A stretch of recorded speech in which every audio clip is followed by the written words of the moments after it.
Good day, dear cadets. Welcome to the presentation on the International Convention for the Prevention of Pollution from Ships. This Marpol Convention, one of the most important conventions which is supporting the motto of International Maritime Organization, which is safe, secure and efficient shipping on clean oceans. One of the most important tasks of maritime industry of today is to keep our oceans clean and maintain this cleanness to the next generations. Marpol Convention has a preliminary history, so it took several decades to come to the whole agreement, which is covering all aspects of the oil pollution from ships. 1926 preliminary conference on oil pollution of navigable waters in Washington happened. So it was persisting only oil pollution. Next step, it was 1954 Marpol Treaty, which was signed up in London. So and entered into force 1958. The sizes, especially at that time, the sizes of vessels was increasing, rapidly at this time, and late 50s, 70s, 60s of the 20th century was a time when the oil tankers, especially oil tankers, grew up in terms of size. So what happened? So 1967, March 18, the Torrey Canyon struck Pollard's Rock in the Seven Stones Reef between the Scilly Isles and Land's End, England. She was the first of the big supertankers carrying a cargo of 120,000 tons of oil. Oil leaked from the ship on the distances more than 2,000 nautical miles. The sea was covered by layers of the oil. The shoreline in England and France killing most of the marine life. So it was covered by 2,000 nautical miles alongside the coast of Normandy in the France. So oil was killing not only fishes but also birds. Also, it was just terminating the local coastal businesses like tourism, like a fishery, and so on. Next disaster, the Amoca Cadiz oil tanker ran aground off the coast of the Brittany, France, 1978, spilling 600,000 gallons of oil. So, and it is the listing number 6 of the biggest spills in the history. So, International Maritime Organization took responsibility for this question. In 1973, the first protocol of Marpol Convention was adopted, and the protocol of 1978 was adopted for the oil pollution, covering other substances. Main Marpol objective is to eliminate pollution of seas by environmental hazardous substances from ships. This is, one of the most important tasks of most important convention. So Marpol Convention considered as one of the pillars of the international maritime legislation. So how we can achieve our goal to eliminate pollution from ships? By setting up rules and regulations for the construction of the vessels, equipment, cargo handling and discharge of pollutants from ships. This is the way how we can achieve our goal to eliminate pollution from ships. All ships and floating installations are under this Marpol Convention. So except only warships naval auxiliary vessels, the vessels used only on governmental, non-commercial services. So, Marpol Convention works globally, but there are also some extra agreements, local and regional agreements. So, and there is a system of international agreements designed to control dumpings into the sea from ships and aircrafts, including aircrafts.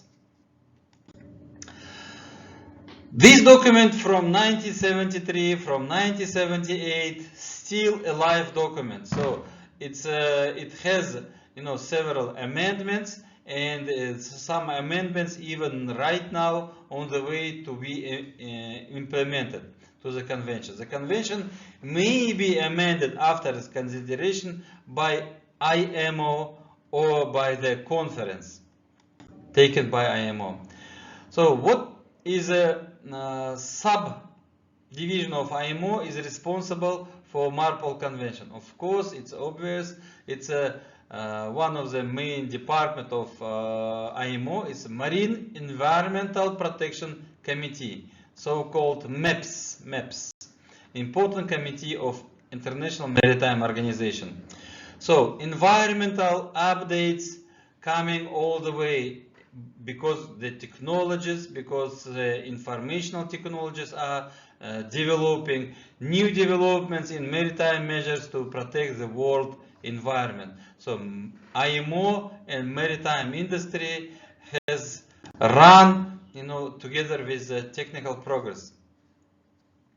Accidents with tankers in the recent years, which happened after the convention was taken. So in Japan, the Nakhotka oil tanker, 1997. So Erika oil tanker, she sank off the coast of France, 1999, causing a major environmental disaster. So Prestige oil tanker, 2002. Accidents still happen, and they teach us every time that to prevent accident, incident, or disaster is much more better than to eliminate effects of disaster. So we have to take an action to prevent this kind of disasters in maritime industry. So as you see on the screen, it's another name which became some kind of name everyone knows. Megaborg oil tanker released 5.1 million gallons of oil as the result of the lightering accident and subsequent fire. So this is another aspect of oil transporting.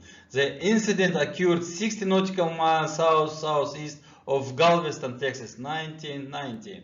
So the Mexican Gulf, it's a beautiful place. So, and it's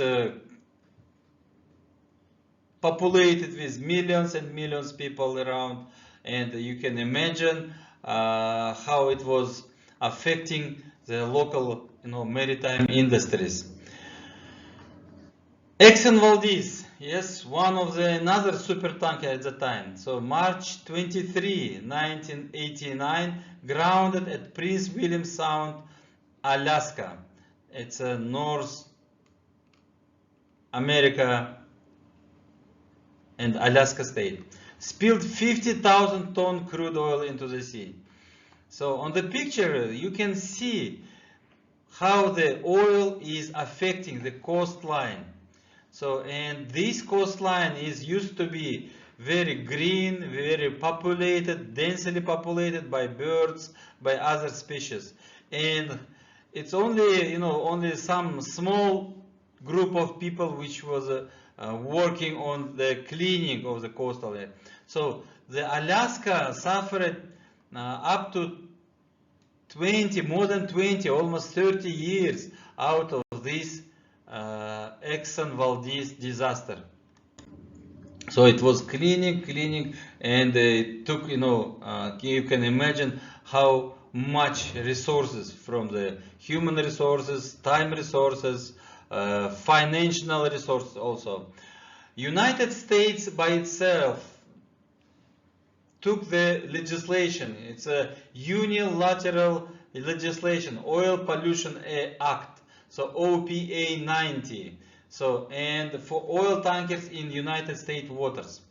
As one of the biggest consumer of oil, so you can imagine how many, tens, maybe thousands of oil tankers entering U.S. waters, transporting oil to the United States. So you see here the regulations, the requirements put on the maritime industry by United States government. So it's unlimited liability from US dollars, $1 billion. Yeah. So it means the company should pay fee, more than $1 billion. United States Coast Guard is a responsible agency, so governmental agency, which is giving approval to the vessel's response plan. So every vessel should have on board vessel's response plan. So qualified individuals, so contracts with oil spill response organization. So it's another aspect of financial activity. Contractors with know-how and materials for the cleaning of spills, of oil spills, yes. And it's a unilateral law, you can imagine, so it's taken only by the side of the United States. Cleanup operations is very resourceful operations, yes. So here in the backs, you can see the cleaned, rocks, some, stones, sand. So, and it will be transported clean out of the oil. So from the airplanes, you see here some new technologies taken onto the scene to clean up the water, the surface of the water. It used the bacteria which are eating the oil because it's biological stuff. Yes. Here you see the coastal operations, yeah, by bones, cleaning the surface from the oil. So, and oil is so special, substance which is sticking to everything, yeah.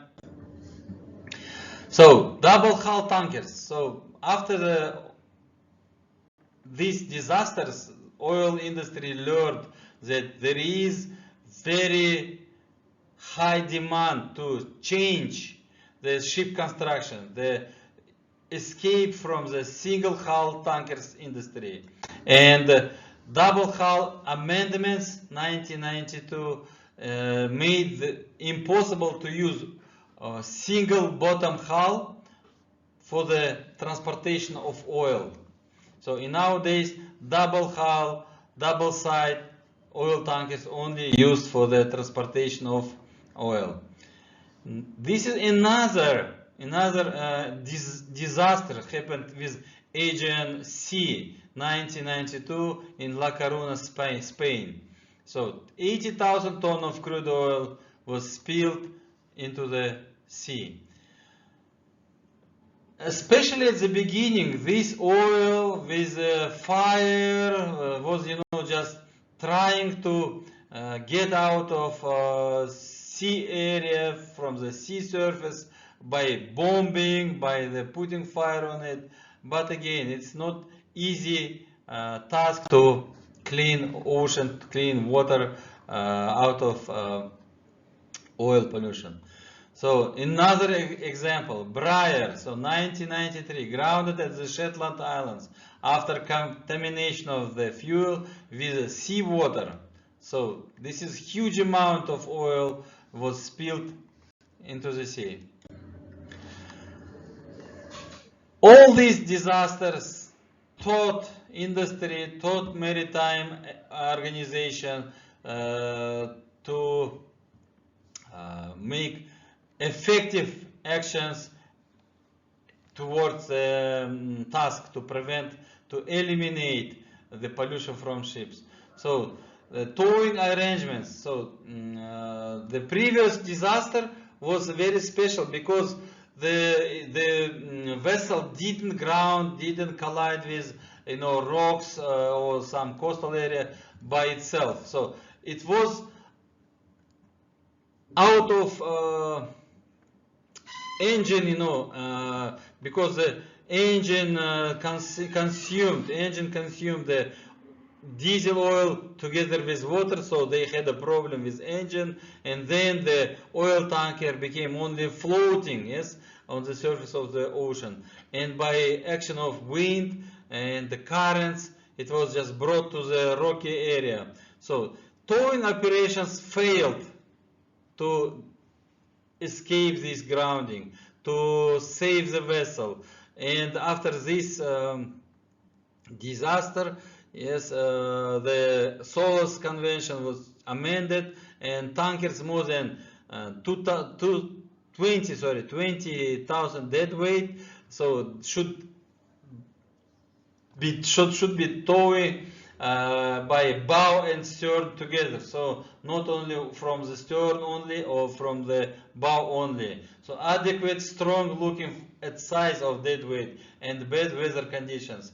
For the Great Britain, it was also some turning point, and the Great Britain created a flotilla of the powerful towing vessels, so to prevent this type of disasters. So Erika broke up in storm 70 kilometers from the French coast, spilling 10,000 of the 30,000 tons of total fina heavy fuel oil it was carrying. So you see on the picture, so all this area was contaminated. So, and it costed to the company 11.7 million euros, and it was also financed by ITOPF. ITOPF stands for International Tanker Owner Pollution Prevention Federation. Yes, so this is volunteer organizations which has experience, which has a fund, and all companies pay some fee to this fund, to this federation, and in case of emergency, in case of incident or disaster, ITOPF will support these companies, because it's almost impossible to pay this amount of money to not only prevent but also to fight with sequences of the pollution. On the right side of the screen, you see the areas where the oil was found and which was stuck to the coastal area. Consequences of Erika: phase out of single hull tankers. So completely taken away single hull tankers. So 3 categories of ships was created, yes, and the condition assessment survey applied to all tankers of 15 years and older. So if the result is okay, then possibility for category 2 and 3 ships to continue sailing until the anniversary in 2015. But at the end, so in nowadays, so currently all single-hulled vessels are just phased out. So prohibit to transport of heavy fuel oil HFO in single-hull tankers. So other conventions relating to prevention of marine pollution, as we said at the beginning, not only Marpol but also other conventions, some protocols and documents are also considering the oil pollution. So we have intervention convention, yes. So it's OPRC, Oil Pollution Preparedness, Response and Cooperation Convention. So dumping convention, yes. Wasting convention, Protocol of Preparedness, Response and Cooperation, OPRC, on the by hazardous and noxious substances. So HNS, hazardous and noxious substances. Please also try to memorize this abbreviation. Yeah. So we have International Convention on the Control of Harmful Anti-Fouling Systems on Ships. So AFS Convention. Yes. So, and this convention also is important because every vessel in nowadays painted with anti-fouling paints. Another convention is ballast water and sediments. So ballast water becoming more and more important, and hopefully in several maybe years it will become a seventh annex of Marpol Convention. Currently there are 6 annexes, so we will talk about them later on. So the Hong Kong International Convention for the Safe and Environmentally Sound Recycling on Ships. As you see, there are several documents also working together with Marpol Convention. Profiles of selected international conventions, guidelines, and regional agreements. So you see the list of these documents. So all of them also are working on the goal to increase the safety of the ships. So what we have? We have a Marpol Convention so far. The Marpol Convention and the responsible for Marpol Convention inside the IMO is the Committee of the Maritime Environmental Protection. There are other environmental conventions, and out of this Marpol Convention, IMO came to the decision to create special areas, and also in line with SA special areas, the particularly sensitive sea area, PSSAs. So these 2 types of special areas are taking care about some limited waters because of the technical reasons, because of oceanographical or ecological conditions, and to keep the particular character of its traffic, the adoption of special mandatory methods for the prevention of sea pollution. So this is area where all requirements should be considered more seriously on the more higher level. Okay, so PSSA are areas which the protected by IMO because again by ecological, economical, or scientific significance.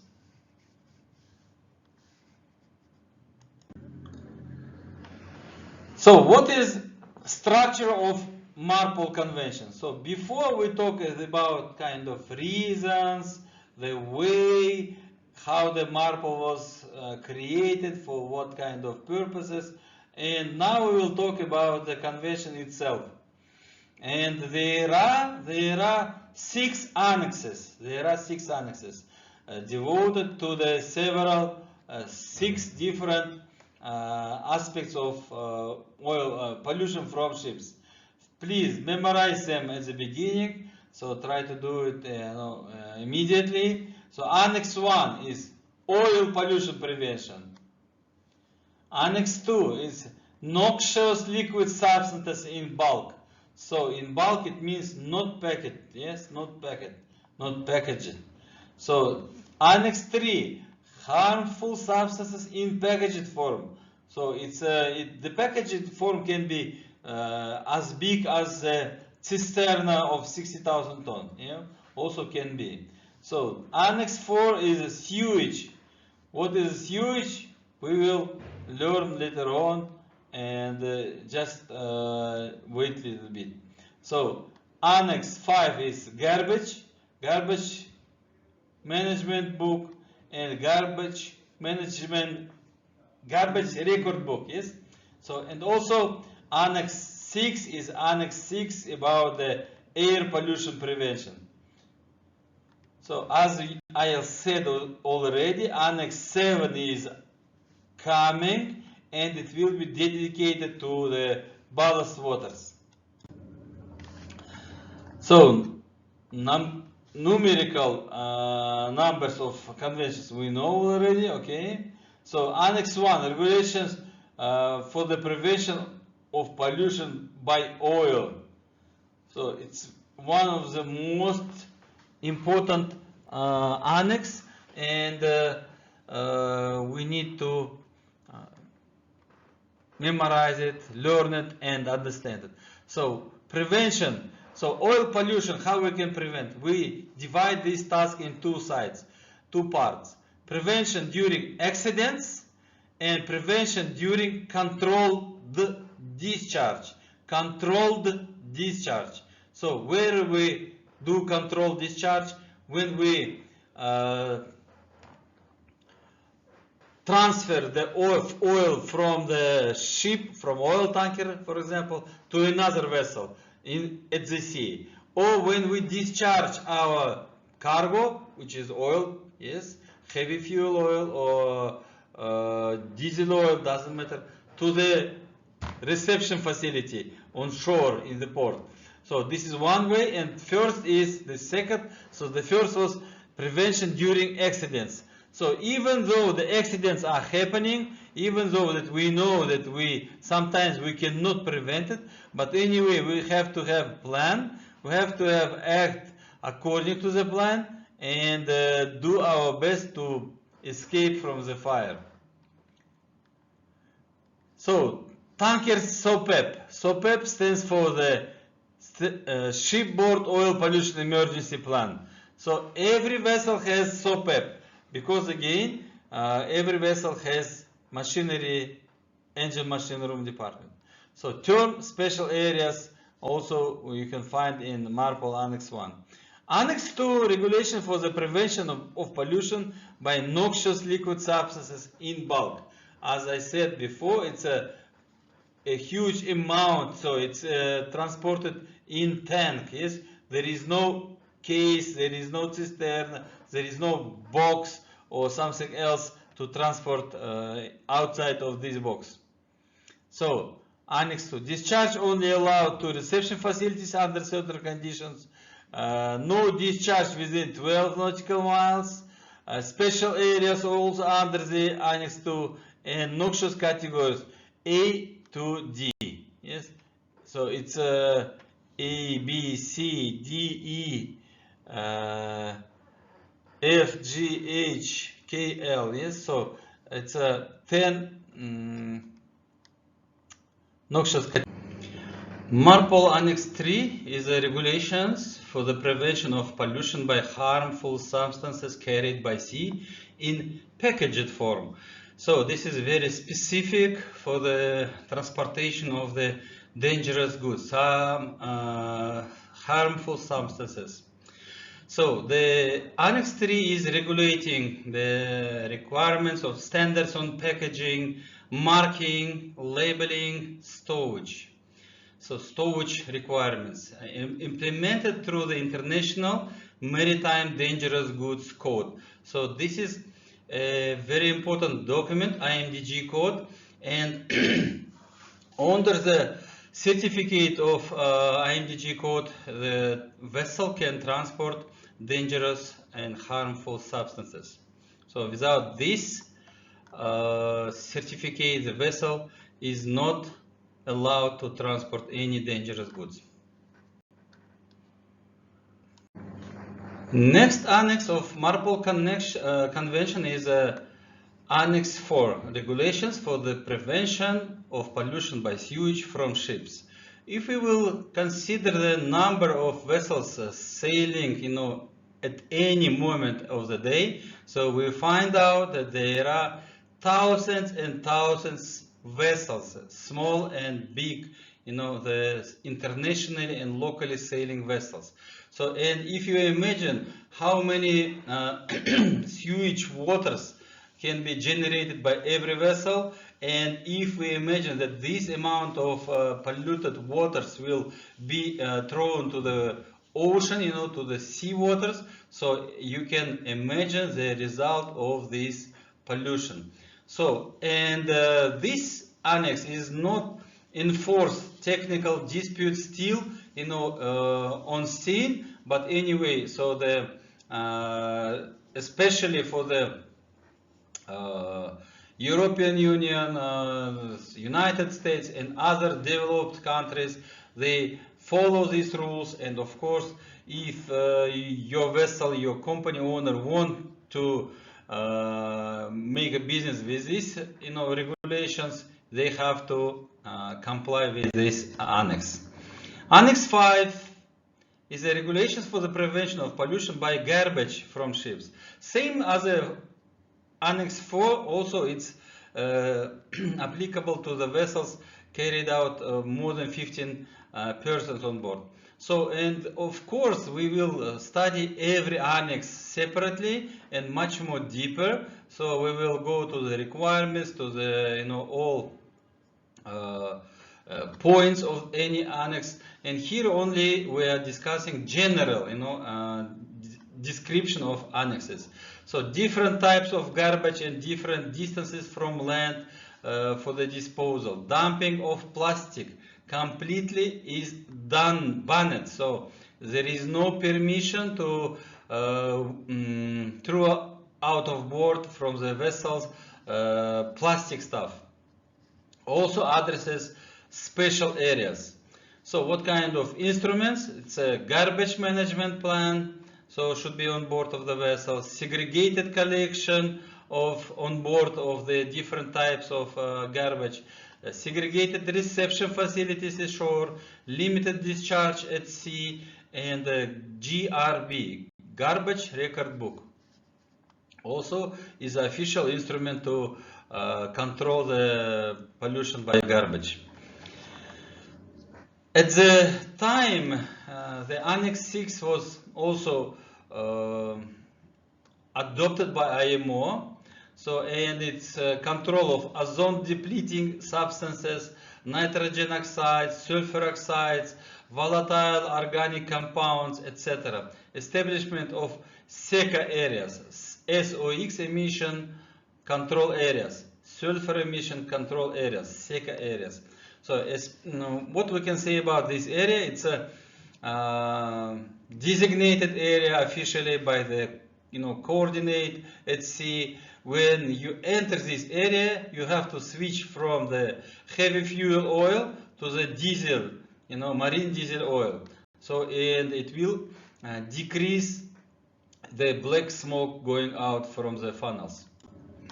So at this slide, you see the border of the SECA area. This is SECA area. Every area, special area, SECA area or PSSA area should be officially approved by International Maritime Organization. So this is demarcation of the SECA. So this is border, yeah. So you see, and when the vessel entering the English Channel, so the compulsory should switch from HFO to the MDO. So you see, this is another examples. Jolly Robinho, the oil tanker in fire, and finally it's ended up on the coastal, in the coast, yeah. So here we see the Prestige. This is oil tanker Prestige, and here you see the scale. This is 10 kilometers, yeah, and it's tens and maybe hundreds of kilometers of oil spill to the area of the France. So what we can say, the International Maritime Organization, of course, taking action, but anyway, so it's creating a minimal, affordable, minimal level of standards, and other countries, they are allowed to create own legislation, yes, which will comply with international regulations and create higher standards. So more pressure on the ecological, environmental questions in European Union waters. Faster implementation of all these ERICA list measurements. So initiatives of the EU Commission. So this was the moment when the European Agency Maritime Safety (EMSA), European Maritime Safety Agency, was created. So better control of the class bureaus, publication list of rust buckets, vessels which are not reliable, which are not complying with the regulations, install trans-European database network that no one can be missed in this rust bucket list, plans to receive vessels in emergency harbors, special created areas where the emergency actions can be taken more effectively. So more port state control inspectors, so measurements to perform more inspections, so more strict inspections, ratification of extra insurance on top of existing, IOPC fund. It's International Oil Pollution Fund, so total 1 billion euro. It's fund to fight with oil spills. So, as we said already, it requires a lot of financial and other resources. Specific regulations for the transport of heavy fuel oil, prohibition on arrival or departure in European Union harbor without a double hull. As I said before, so the double hull became the compulsory, especially in the European waters, United States waters, and so on. Responsibilities and payments. So it's increased responsibilities. Yeah. So personal fines. So and for the crew members, for the captains, introduction of European Union system to judge education. So this is again another way to increase safety, to educate, to prepare professionals for the maritime industry, and certificates of seamen from outside of the European Union. So if you are not a European Union seafarer, so it means that you have to prove that your level of knowledge, your certification is complying with the European Union requirements. So this is actually the end of presentation. Please prepare your questions, and you can write it directly on the Teams channel. So I will read them and answer your questions. And also during the classes, we can discuss all the points which needs to be explained deeper or wider. So here you see other questions which will help you understand. Did you get the points of this presentation? What is the major objective of Marpol? Answer it by yourself. How it can be achieved? This is another question. Which ships are exempted from Marpol? What are abbreviations stand for? PSSA, GRB, IMDG. As we already know, in maritime industry we use a lot of different abbreviations and acronyms, and it's better to memorize them at the beginning. At this point, I finish my presentation. Wish you all the best, good luck, and study hard, dear cadets. Bye-bye.